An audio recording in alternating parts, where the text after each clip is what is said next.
l'homme, les fourmis et le regard. Un homme était assis dans son jardin, à l'ombre d'un mur ancien. Le matin était calme, rien ne pressait. Devant lui, sur la terre nue, une ligne de fourmis avançait lentement. Il les regardait sans intervenir. Il voyait ce qu'elles ne voyaient pas. Le trou d'où elles sortaient. Le chemin qu'elles empruntaient jour après jour. Les fissures du sol, les pierres, la flaque plus loin qui pouvait les engloutir. Il voyait aussi ce qui n'était pas encore là. L'ombre d'un pas humain, le vent qui pouvait changer leur trajectoire, la nourriture qu'ils pouvaient déposer. Les fourmis, elles, ne connaissaient qu'une chose, le pas présent. Elles ne voyaient pas le jardin. Elles ne voyaient pas l'homme.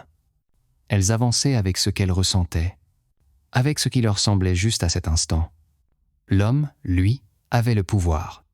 Il pouvait écraser la ligne d'un simple geste. Il pouvait détruire leur chemin. Il pouvait aussi les protéger, les détourner, les nourrir. Mais il n'agissait pas par domination. Il observait avec attention. Il posa un morceau de pain un peu plus loin. Puis, à une autre distance, un morceau de sucre. Il savait ce qui allait probablement se passer. Il savait que certaines iraient vers le pain, d'autres vers le sucre.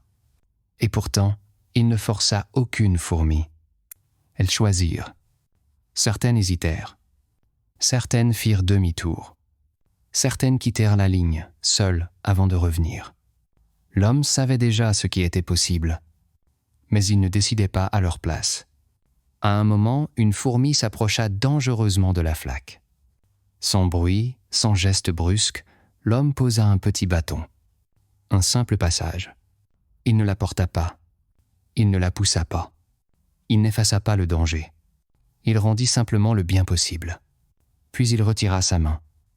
En les regardant, l'homme sentit naître en lui une compréhension silencieuse.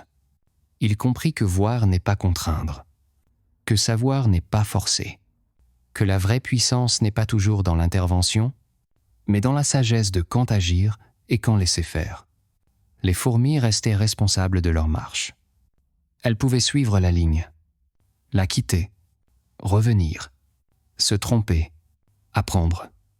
Tout se déroulait sous un regard qui voyait plus loin qu'elles, mais qui respectait leurs pas. Alors l'homme pensa à lui-même. Lui aussi marche sur un chemin qu'il ne voit pas entièrement. Lui aussi rencontre des épreuves qu'il n'a pas choisies. Des pertes, des détours, des silences. Et pourtant, à chaque instant, quelque chose lui est laissé, l'intention, la patience.